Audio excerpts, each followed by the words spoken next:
Welcome to Integrated Wellbeing YouTube channel and podcast for people in grief and the professionals who serve them.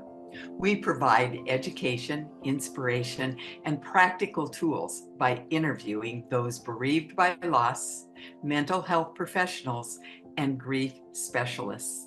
Integrated Wellbeing Institute seeks to awaken the griever to their inner peace through the guidance of their body. And today I am delighted to introduce to you my colleague, Dr. Marga Macias. She is a medical doctor and energy practitioner specializing in epigenetics. She's known for helping clients reset from paralyzing overwhelm to empowered stability and resilience without medications or years of therapy. So welcome, Marga. It's so good to have you here today. Well, thank you so much for having me, Georgina. It's so nice to be here. You are so welcome.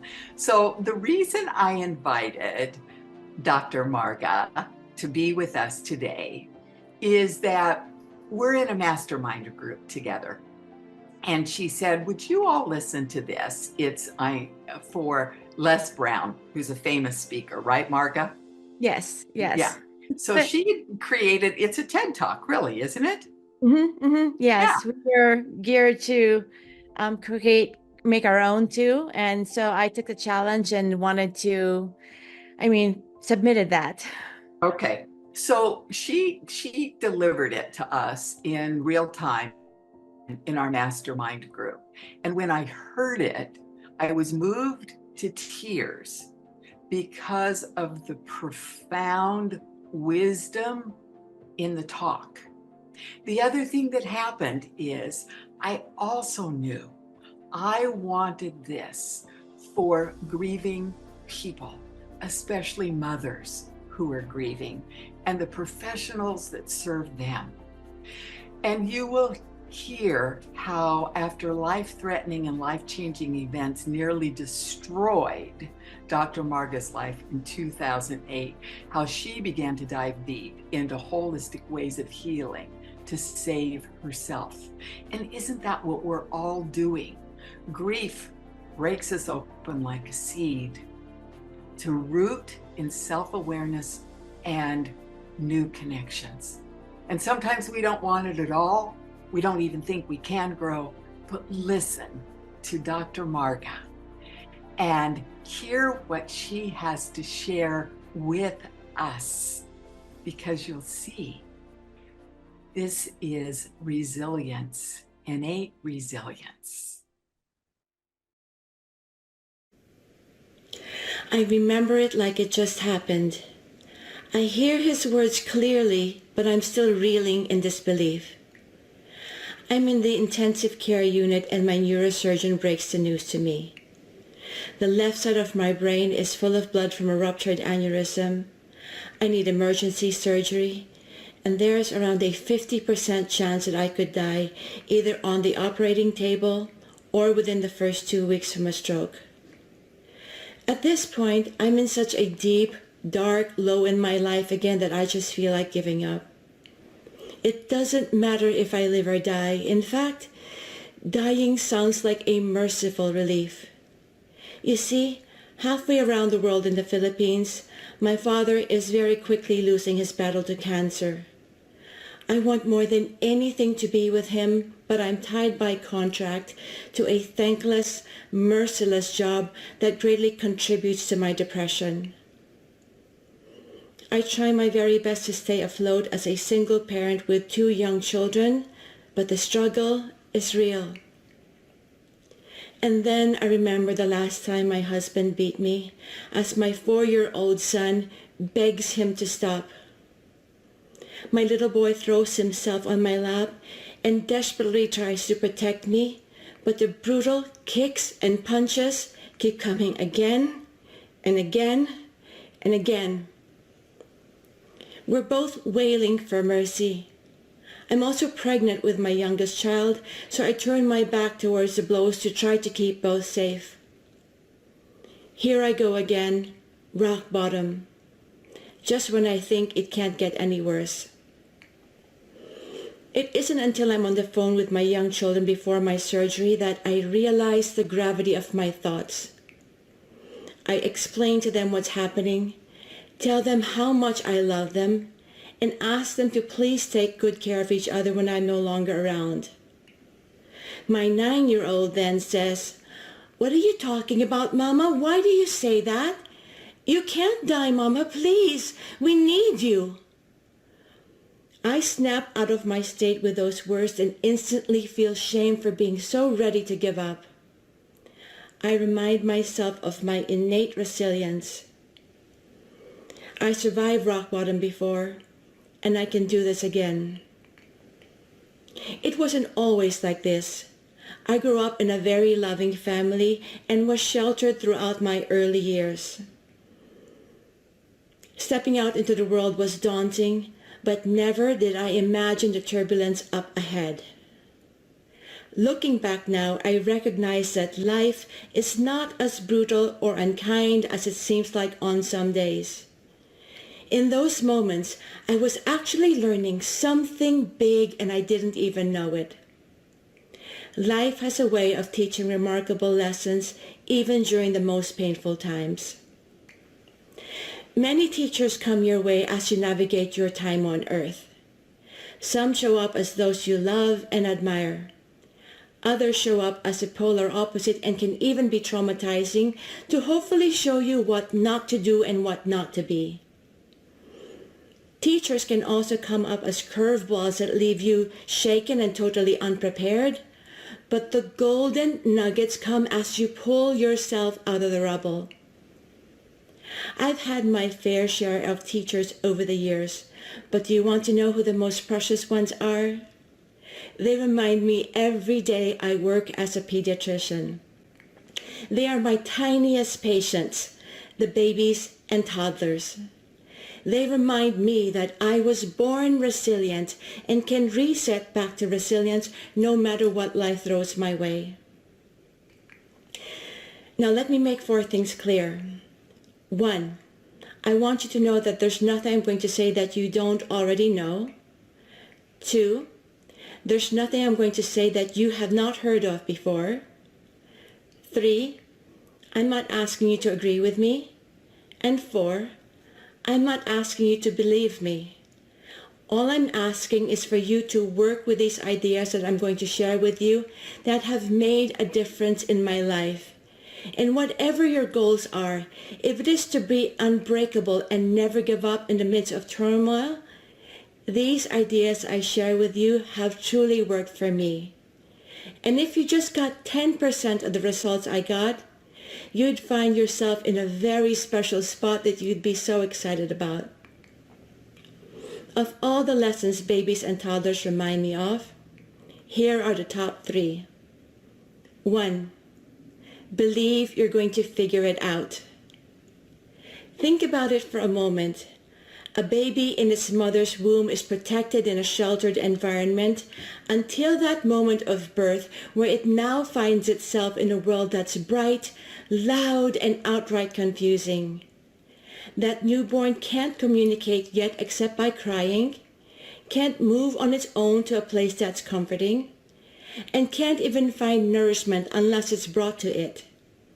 Yet, that helpless baby adapts, learning new skills with each passing month without giving up. Imagine that baby now at around 12 months old taking its first steps. Think about how many times he or she fell learning how to walk, but stood right back up each time, so proud of themselves when they finally make it from point A to point B without face planting. And then comes running and jumping and slowly doing more things on their own. As Les Brown says, you've got to be hungry. And boy, is that baby always hungry. Hungry to explore the world and try something new, even if it sometimes gets hurt. Why? Because it believes that it can figure it out, whether for survival or for reward, whether on its own or learning from someone else. 2, don't sweat the small stuff. I borrow that from the book titled by the author Richard Carlson. In his book, he writes, "Ask yourself the question, will this matter a year from now?" Have you ever seen a baby or toddler hold a grudge? Have you ever seen them mope for days if things don't go their way? Have you ever seen a baby or toddler think less of themselves if they didn't succeed in their attempts to do something difficult?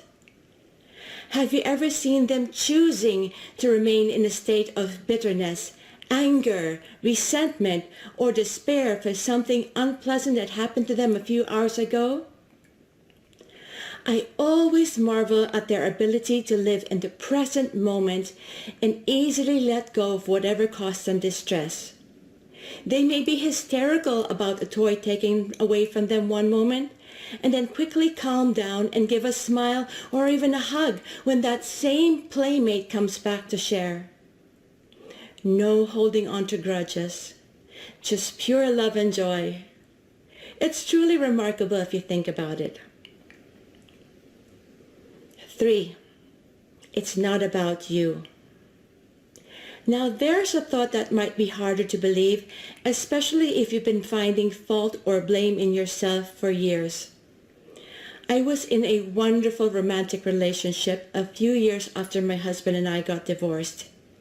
He helped me heal and made me feel so loved for 6 years. We even talked about marriage. Then one day, he told me that he had a change of heart and could no longer be with me, not because of someone else, but because he began to feel castrated whenever he was with me. You see, I was broken when we first met, but as I grew stronger, he began to feel less of a man. My heart broke yet again into a million pieces, wondering where I went wrong. It wasn't until a coach I was working with years after helped me realize that it wasn't about me at all. I can't tell you how many times thoughts like, well, maybe if I could have, should have, would have done that, then this wouldn't happen to me, both with him and even with my ex-husband. They both had major issues they struggled to deal with. And realizing it isn't about me truly helped me let go. Babies and toddlers don't think that way.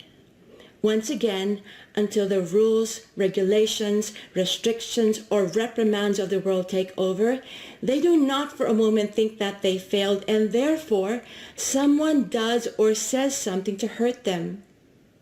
They may cry for a moment, but then they let go and move on without ruminating about the incident full of remorse or regret. So those are the biggest lessons my tiniest patients remind me of every day. Their resilience never fails to inspire me.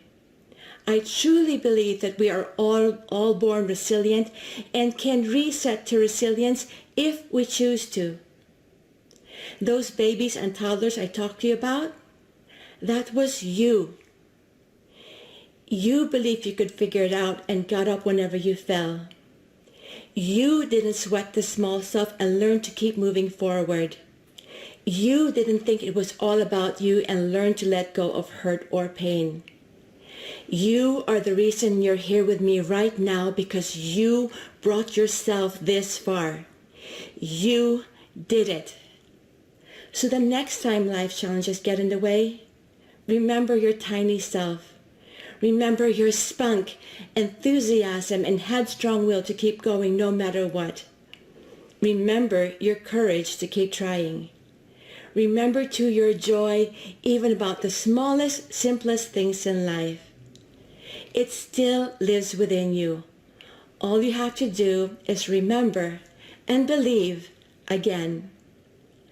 I did, and so I stand before you now with pure love and joy in my heart, just as I did as when I took my first baby steps forward in life.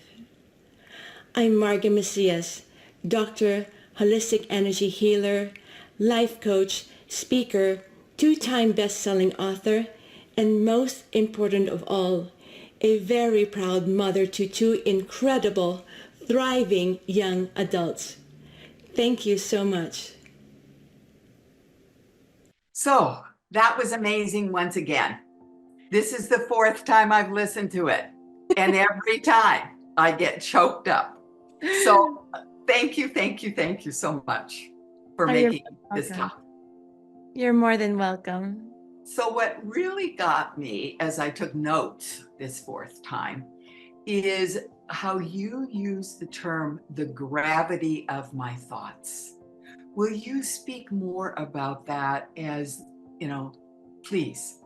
Yes. There were 2 times in my life where I was just so down and out, and then I felt so destroyed from the inside that it almost didn't matter to me anymore if I survived or not, if I lived or died. And I was struggling so much as a single parent with 2 young children that I didn't know how I was going to make it. I cried myself to sleep every night, and I didn't know how I could find the energy or the strength to keep on going day to day while trying to protect my children from what I was feeling and try to look positive and try to be supportive and try to be loving and try to be a mother to them.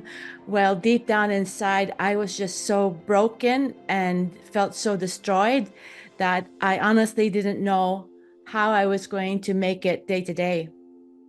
And that the emotions were just so heavy and so dark and so deep, and it almost felt like I was like drowning, and I'd come up and find air and then sink back down again. And on top of that, I had a full-time, very, very stressful job working in the pediatric intensive care, that the stress of the job alone was demanding so much of my time and energy. But to have to go through that while I was battling this struggle inside and feeling so depressed, it was a mountain that I was trying so hard to overcome every day.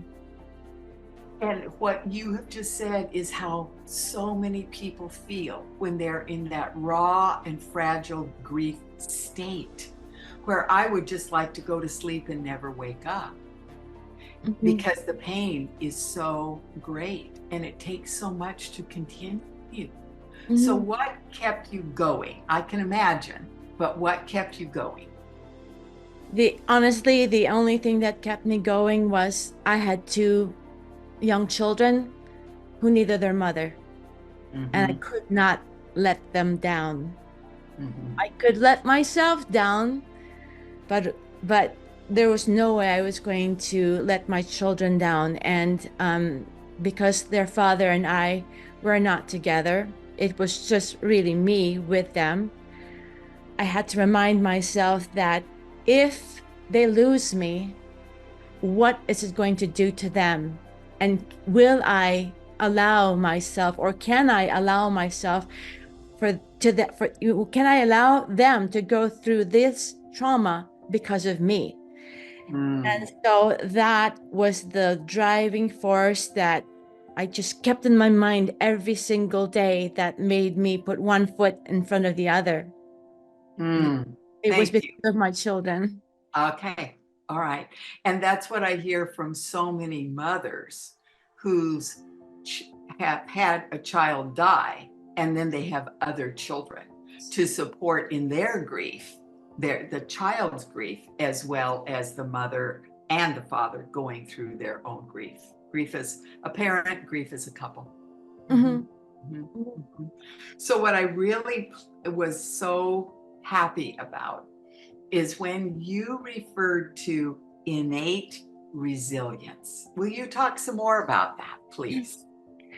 I talk about innate resilience because I truly believe that we were all born resilient. And working as a pediatrician, I see that every day with my little patients. And if you think about it, how, and what I said in my video was true, they're born so helpless, unable to do anything, fend for themselves, take care of themselves, so helpless. But does that baby ever give up and say, you know what did I come out to? Boy, this world is just too much. take me out, or let me go back in. No, this is too much, too hard for me to handle. No baby does that. Even the sickest of the sick babies who I have taken care of when I was doing neonatal ICU, none of them give up. Their drive, their drive to live and to fight to live was just incredible. And I always, talk to people about, just think about them, learning how to walk, or learning how to communicate, or learning how to fit themselves in this crazy, scary world. That, how much how they just go forward with steadfast trust in themselves, and the belief that, yeah, I'm going to figure this out. And it might be hard, I might fall down, I might get hurt, but they just keep going forward. I have never ever seen a young child or a baby, I'm talking about maybe like the toddler years, or a baby, ever give up or say, no, I don't want to do this. Even I'm talking about the toddler age, where they're now capable of making decisions. None of them say, this is too hard, I'm not going to do it. So I derive my inspiration from them to see that, put your thinking into their perspectives, and see how it is, how scary it could have been when you were born, where you were tiny, where you were learning to do all these things. You were learning to communicate with people. There was a daunting task ahead of you, but you didn't give up. So that's why I say we were all born with innate resilience, because even you had it, I have it. And I have to just remind myself I was born with that enthusiasm and spunk, and I can dig deep and find it again. That's amazing. And what I really appreciate are the decades of living and learning that you're sharing with us right now. Your passion is palpable. And you know that being in that ICU with the sickest of the sick, they're not giving up. Mm-hmm. And so for all of us to hear that, especially those in the states of raw and fragile grief, where it's like, will I ever feel better again? Will life ever have a little shimmer and glimmer again? It really gets hard. It really gets long.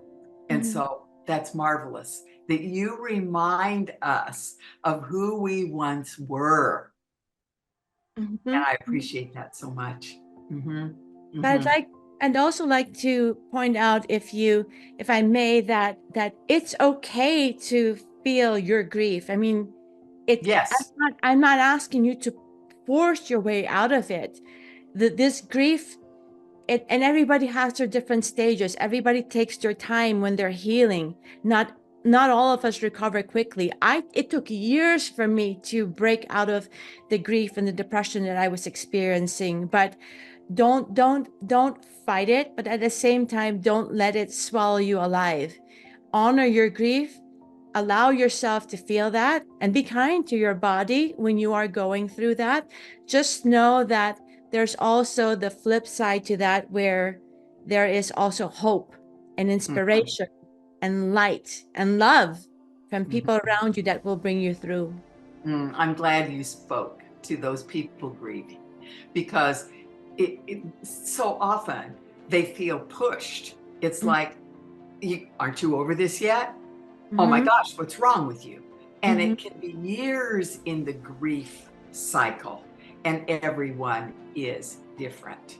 So I really, really appreciate that. Believe you're going to figure it out. Yes. Your grief is unique to you. And you know what? I've never said this on this program before, but when people come for private therapy, they always fill out a grief assessment. And it's a tool that was developed in 2010 and has just evolved over time, including what are people's beliefs about grief.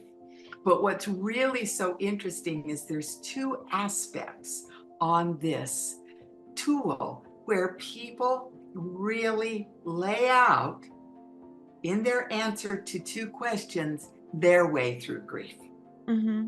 And so when I can reflect that back to them and really bring it from their head into their being, then they have a way. Yes. Yeah.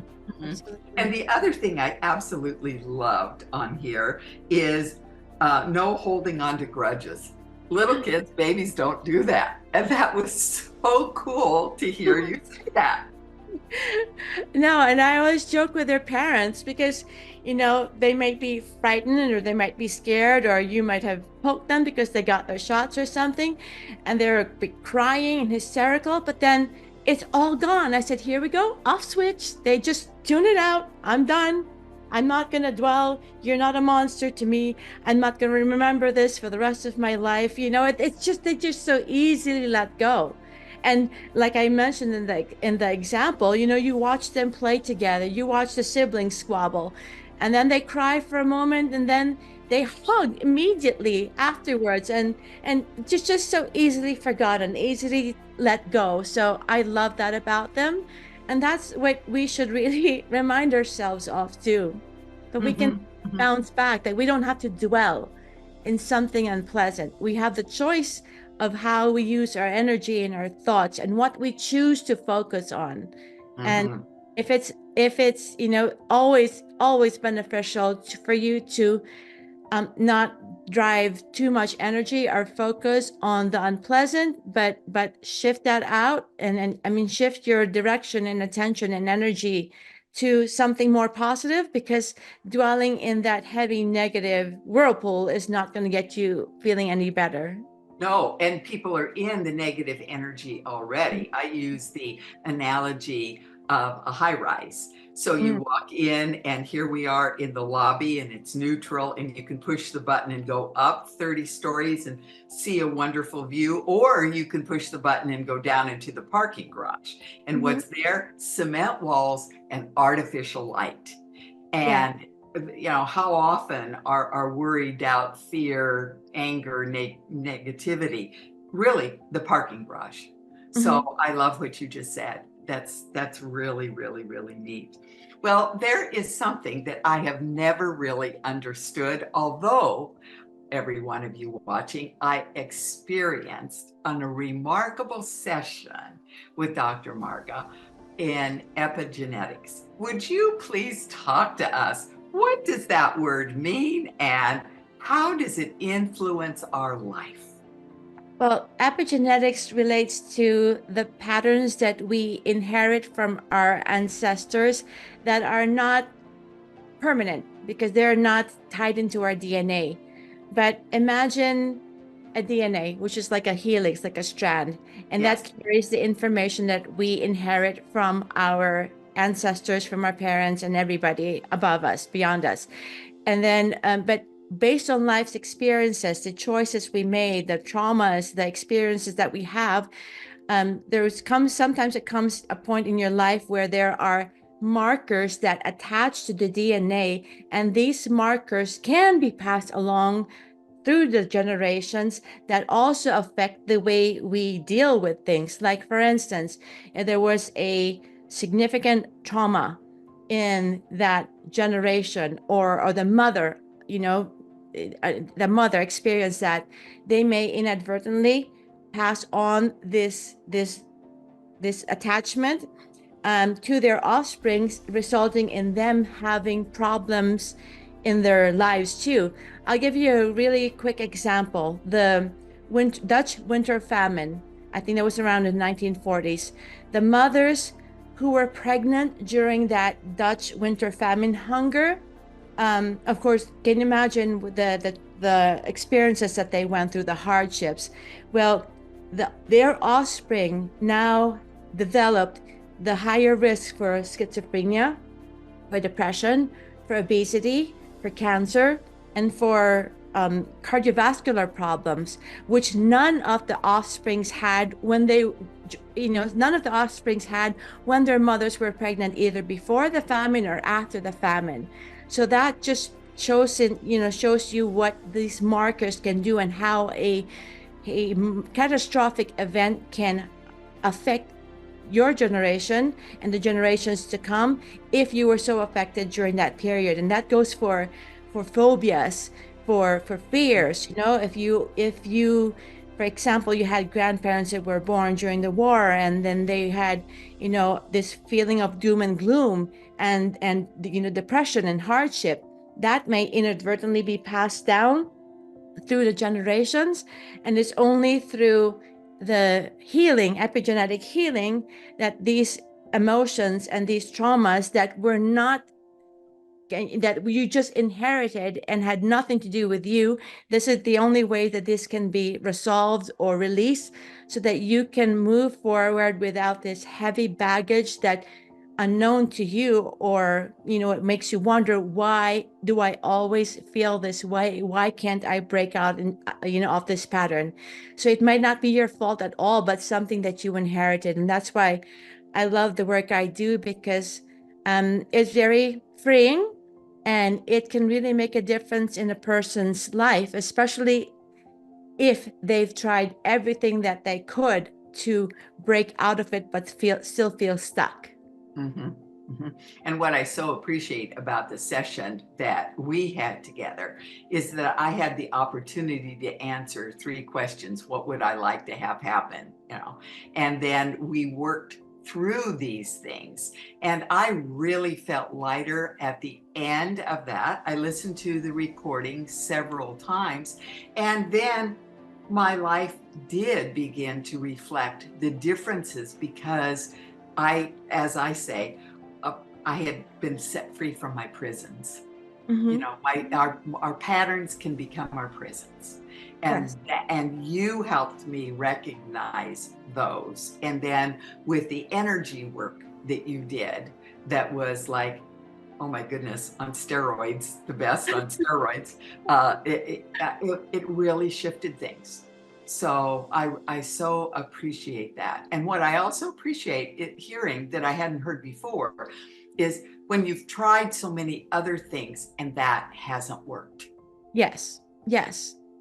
And that would give you a clue that it was probably something that you inherited epigenetically, and that's why you have a hard time breaking away from it. Not all things are inherited that way. Sometimes emotions are also trapped in you based on an experience that you had. So I always test for, is this inherited? Yes or no, mother side or father side? And if it's not inherited, okay, at what age did this emotion, negative, heavy emotion, trap in you? And that's why I determine what age I'm picking up. I muscle test what age, and more often than not, my clients recognize, oh yes, that was a traumatic event. This is when my father left us, or this is when my mother died. So they can relate to that period of their life, and somehow that emotion just dragged on or resurfaces every now and then, that causes them to struggle moving forward. Mm-hmm. I'm very curious as you share this with us. What's the youngest age anyone has given you when you've been doing this work with them? Usually they're teenagers, the youngest. Yes, because, through the children, because of, I'm sure, their resiliency and Yeah. their ability to let go, they don't eat, sleep, and breathe and live it. So it's something that passes, and something that that they put it back to their heads. But as they go through that awkward, maybe adolescent period or teenage years, now they're really into their emotions, and that's where things really start to affect them. That's why I've never, usually the youngest I've had are, when I trace back to when it was trapped in a person, in my clients, is a teenage year. That would be the youngest. Thank you so much. And that makes perfect sense because of the brain development. Mm-hmm. And as you said, simply the environment of the teenage years are just so tough. Yes, There's the hormones, and there's the peers, and there's who am I, and so exactly. many things. And in it, as I said that just now, there's the hormones, there's the peers, there's the who am I. That's what also happens with people in grief. Mm-hmm. It's the emotions that we have to navigate. and the deepest, darkest parts of ourselves that come up. And sometimes our friends are there and sometimes they're not. And then the question, who am I? So I've never put that together. Wow, that's so amazing. Yes, it is. It is. It really is. Well, as our, what were you going to say? I said sometimes you don't even recognize yourself anymore. Like, who have I become? And why can't I break away? Like I mentioned, please, please, please be kind to yourself. Do not compare yourself with how other people process grief, because we have all had our different kinds of experiences, and no one should ever judge you as to why you're still in it, why you struggle to break away from it, and why it's taking you longer to accept the terms that were given to you, because their grief happens in so many profound levels, and it can be grief from losing someone or grief from a great loss that you treasured so much. So please, please, please be kind to yourself. Allow yourself that moment, but also please allow yourself to the opportunity to reach out to people like Georgina, who you will be in the best care, because we're here to help you. We're here to make life more bearable for you. Even if it doesn't seem like you're able to step out of it, at least make it more bearable, so each day is not so painful for you to deal with. Thank you. And it's really important. I was with a group of grieving people last night, and I said to them, to compare is to despair. Yes. You could just see the look on their face, because everyone's journey through grief is unique, as well as the relationship to the loss. Yes. The health you lost, the person you lost. And we were, talking about the fact, I said, there were 5 people in my family died in less than 4 years. The loss that brought me to my knees was my son. Yes. And it wasn't that I didn't love those other 4 people. They were my mother, my father, my brother, my father-in-law. But it was that relationship. As a mother, you're supposed to protect your child. Yes. And so that's just the thing, for people to stop and listen to what you just said, and maybe even rewind this so they can hear what you said, to be so compassionate and not compare. Yeah. Thank you. You're welcome. As our time together today comes to a close, I want to thank you so much. And I'm curious, what else would you like to say to our audience, if there's anything more? I just want to remind you just to believe in yourself, and when push comes to shove, and where days feel like they're surrounded by clouds and stormy weather, just remember your little self and how you fought and made it through to where you are right now. It wasn't by accident. It was because of your innate resilience. And I can say this a million times, but it lives inside you. So yes, allow yourself that grief, but also remind yourself of your enthusiasm and your determination that you had when you were a baby and a toddler and growing up and struggling through life and made it through this far. If you didn't have that, I guarantee you wouldn't be here. So be kind and gentle to yourself, but also remind yourself that you have it within you, and all you have to do is believe again. Thank you so much. This has been such a joy. Thank you too. You are so welcome. You take deep care, and all of you, be sure and leave your comments in the space below so that we can respond, because you are our teachers.